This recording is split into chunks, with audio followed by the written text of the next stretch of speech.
My name's Doige. This is my 1980 Mark II Escort RS2000.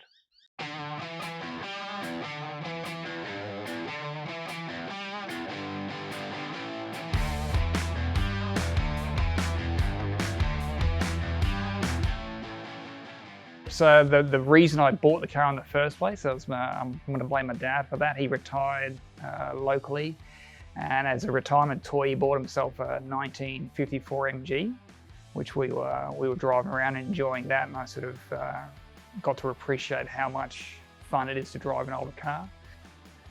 Started looking around. I looked at a BMW 2002, some old Alphas, something different, and again, my old man, he said, well, you should just get an Escort.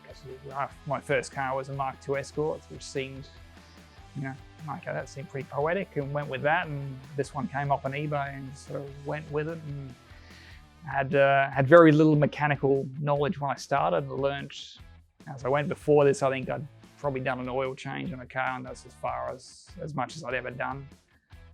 It was a random eBay purchase. Sight unseen. The previous owner had bought it and had the intentions of stripping it down to put a Nissan SR20 into it. So I bought it off him.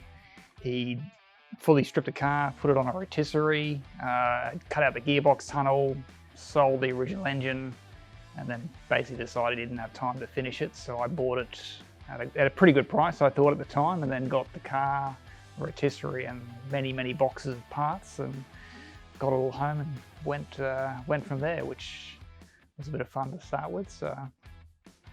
So I got the car home with no plans really of what I was going to do, and sort of set apart from there, which is a good introduction with him. I knew Carl from Ace's Garage from a couple of years ago, and he sort of came up, had a look at the car, and he was just getting ready to open his shop. And so we sort of came up with a plan for the bodywork. I was sort of considering going, oh, the car looks all right, maybe I could just bolt it back together. And he sort of said, well, you've got it all apart.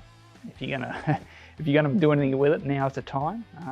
Ended up going with a 2-litre Zetec, which is out of a 2003 Ford Mondeo. Straight from the wreckers. The engine cost me $500. It hasn't been touched. And when we put on the dyno at the end, it's putting out about 150 at the rear wheels. So for a stock engine, it was pretty good.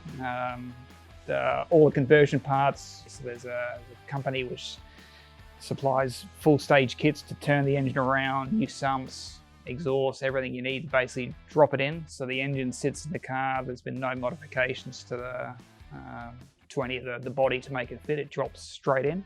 But the benefits going to the Zetec, it's still 2-litre, so it's still 2-litre NA.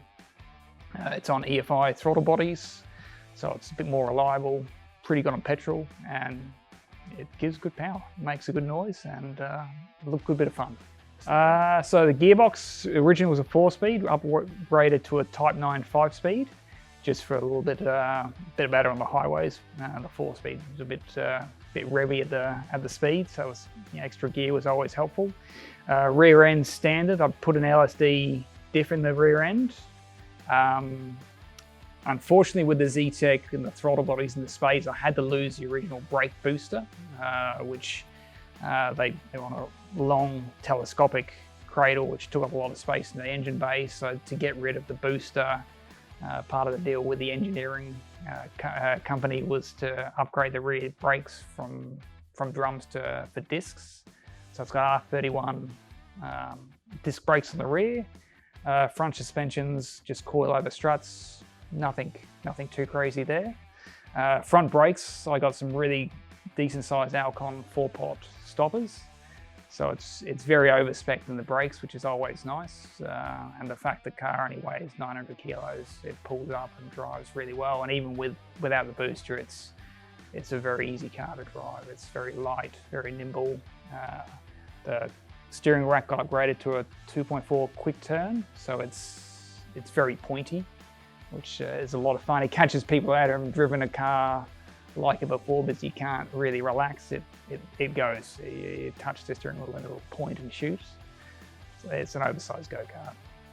It is very light. I'm collecting parts at the moment, probably doing an upgrade. My wife sort of said she'll drive it more if there's some carpet and some insulation, and I've found from the summer in Queensland is a bit hot without any insulation. The heat coming through the floors and the firewall is pretty intense. So I'll do a little bit of an upgrade, but at the moment it's just racing seats. There's no carpets. There is a rear seat, but it has been modified to a 2-seater, so no one can sit in the back. So it's yeah. The colour, no, originally it was red, but as soon as once Carl got in the picture and persuaded that I should do it, if I was going to do it, I might as well do it properly. And so, well, I always like sort of the sky blue. So it is a base of a Ford blue colour. Not that common here in Australia, but more in the UK and definitely more in the Mark 1s. But it was the colour was easy. The Z-Tech, it's been in there now for 20,000 Ks. It had probably done 60, 70,000 when I bought it. So I'll run that until something coughs, and then I'll rebuild it. There's plenty of space in there. There's the option of turbo. I'll do something else, see what happens. I'm very happy with the power that it's doing at the moment, but more is never a problem either. So we'll see what happens down the track.